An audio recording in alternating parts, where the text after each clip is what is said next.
Today is Saturday, March 6th, and my name is Corey, and I'm standing right out front of Barnes & Noble and the Waterside Shops. Today is a great day today. We've got a K's for Kids fundraiser going on inside, which I'm about to head in and see. It is a privilege for me to introduce our guest author today, Mr. Robert Dean Bair.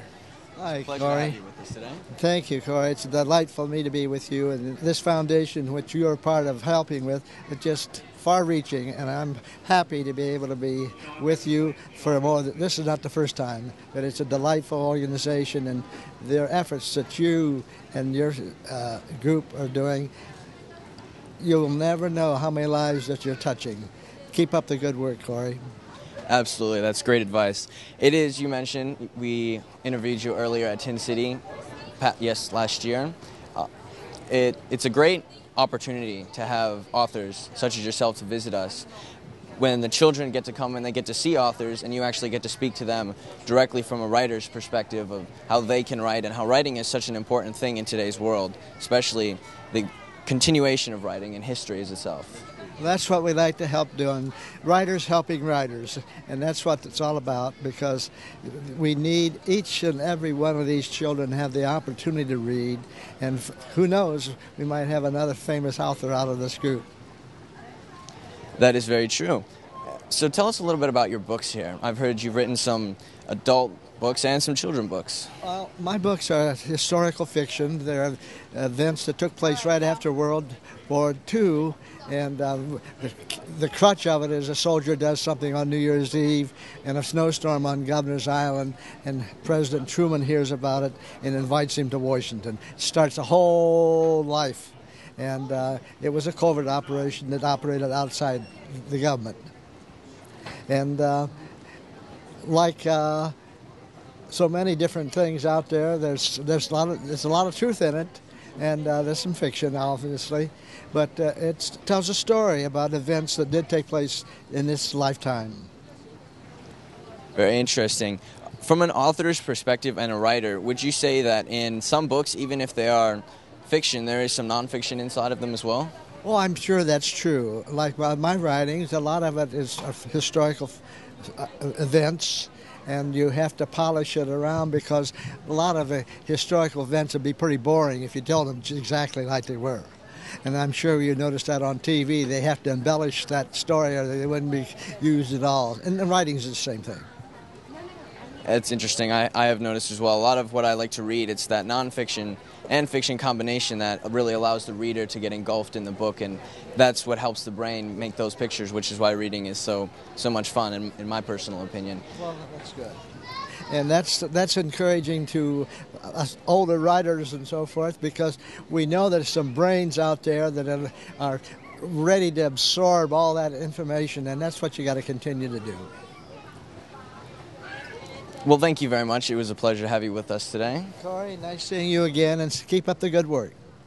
Thank you.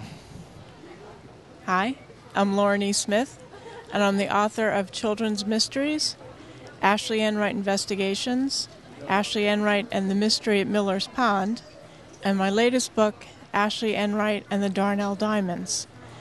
Ashley is a 12-year-old girl who lives in Donnybrook, Maine, and investigates mysteries with her best friend, Josh Stewart, who's also 12 years old.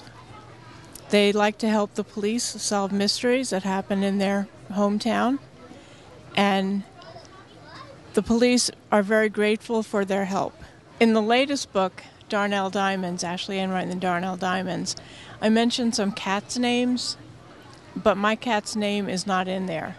So I tell my readers to please, if they ever meet my cat, do not tell her that her name is not in the book, because she'd be very upset. Hello, Corey here again, and I've just managed to snag some time with our CEO, Miss Clausen. Afternoon, Miss Clausen. Hello, Corey. It's good to have you here finally. She's been running around all day, doing as best as she can to keep everyone working and busy and on task. How would you describe our success at Barnes & Noble today? I think we've had a phenomenal turnout, and I really want to thank all the kids that came and their families, and they are so excited about writing and reading and checking out the books. It's been phenomenal, really, and we owe a lot to Barnes & Noble. It's a very big privilege to be here. It really is a great environment to be surrounded by books and talk about books and reading books, and where the whole point of K's for Kids is just basically to get more books where they are needed and where there's not enough of them. Doesn't he just say it so well? Hello, this is Corey again, and I have with me here Desiree, a fellow volunteer today. Would you start off by telling us, we both know what's going on here today, but give us, from your perspective, how this whole Barnes & Noble event has turned out for us today. Well, we've had definitely a lot of people showing up, as you can see back there. This is where kids can be able to make their own book that we're going to put together that can and will be published. So on our website at K's for Kids. It's a great opportunity for kids to get to come out here and actually put something into writing. To be introduced to a reading environment such as this, we're talking about helping promote new books in libraries for children and things such as Barnes & Noble. It's a real pleasure and a privilege that they offered us this opportunity. As a volunteer's point of view, it's a great opportunity not only to get to meet new people and meet friends and work with friends, but like from your perspective, what do you really enjoy about this whole volunteer program?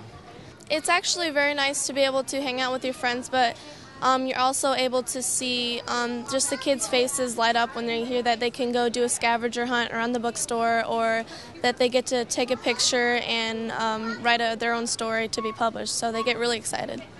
Absolutely, I would agree 100%. Well, thank you very much for your time. I'm sure they will probably have something for you to get to do right away, and thank you very much. Felicia, it's a pleasure to be here today. Could you tell us a little bit about your role here at Barnes & Noble?